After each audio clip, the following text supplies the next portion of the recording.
My name is Lynn Wagner. I'm an occupational therapist at BSI. At BSI, we design, build, and furnish interiors for business. Part of what we do at BSI is to make sure that the products that we offer are supporting a proper ergonomic environment.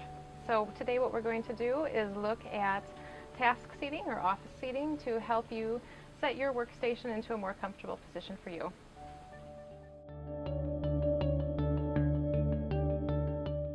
So we'll look at the different features. I'll show you some of the paddles on this particular chair. This is called the Mira 2 chair from Herman Miller.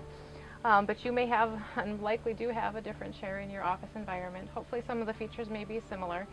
If you do find that after going through this that you need some assistance, you might want to talk with either your manager or facilities department to see if they could help you to identify your brand of chair so that you could get instructions specific to your chair.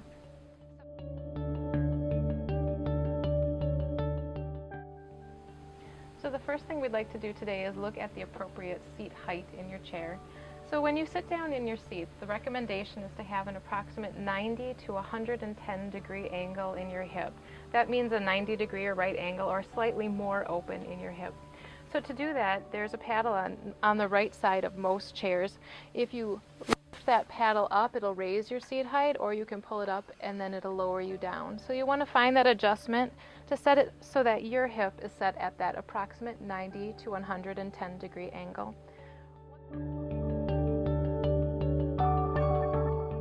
So the second feature that I would look at is your seat depth or your seat pan depth, and that's the actual length from where you sit back in your chair to your knees. You should have approximately a 2-finger space between the back of your knee and the front of your seat. Now some chairs have a paddle on the side that you can push to adjust that seat pan. Usually you'll have to slide your bottom forward or scoot your bottom backward in your seat to adjust that. In this particular chair, which is the Mira 2 chair from Herman Miller, they have a waterfall front, so there's a curve in the front where there's a paddle that can be lowered to adjust that angle.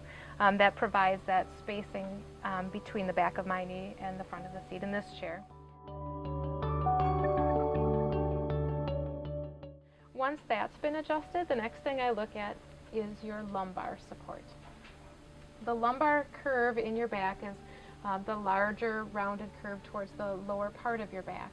And most chairs will have a lumbar adjustment. Some of them have a ratcheting back where you may have to lift the seat up in the back to meet the small of your back. Others, as in this chair, will have a paddle that moves up and down. And what you want to do is adjust that so that it meets comfortably for you that most rounded part of your back. On this chair there's also a tension adjustment so that you can increase or decrease that curve once you find the right placement on your back. So those are the first 3 features: the seat height, the seat depth, and the lumbar curve.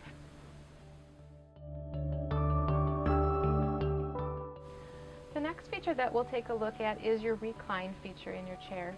Some chairs have recline features and multiple recline features. Some people will call it a tilt tension or a tilt adjustment. Some people will call it a recline function. But basically this is a function that's nice to engage if you have it on your chair. It gives you the availability to have some subtle movement throughout your day, which is really nice. It helps us with our circulation.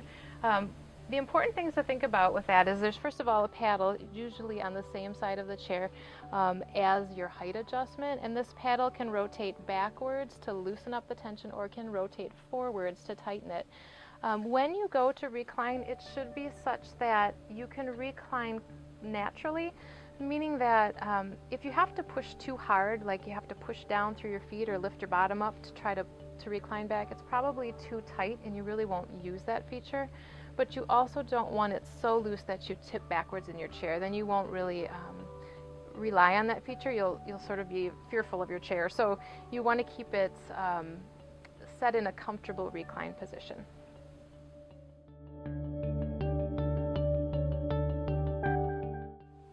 The next feature to consider is how far back your chair reclines. Some chairs have the availability of locking it into different positions, and that's a nice feature to have where you can set your recline lock where it doesn't enable you to recline. Sometimes people really like to have that feature engaged when they're very task intensive or working closely on their computer. It's just a nice way to keep themselves upright and engaged while they're working.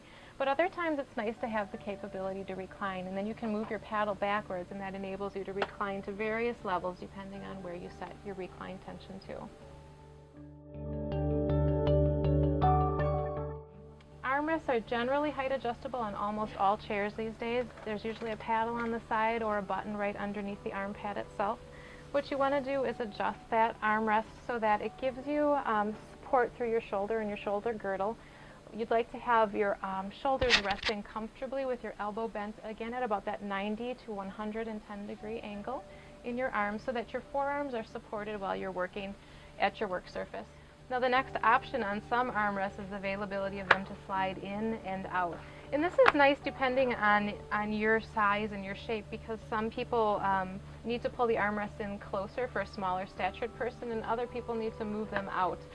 What you should do is set it to a position that as you are working, your arm rests naturally by its side. If it's out to the side, you're not going to get the support that you need from your armrest. Last feature on armrests is a tilt function. Some of them will rotate in and out. And what you want to do is just set the angle so that your arm rests naturally on that armrest and that it gives your body its natural support. Most people will find that as they're working at a keyboard that their arms will move inward just a little bit. And so if you can adjust that armrest in, that can help you find some support through your armrest.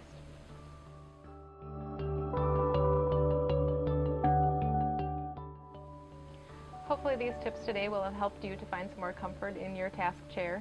If you feel that you still are struggling to learn how to adjust your seating, please don't hesitate to reach out to your manager or to your facilities department to see if they have an instruction manual to help you. Or feel free to contact us here at BSI. Thank you.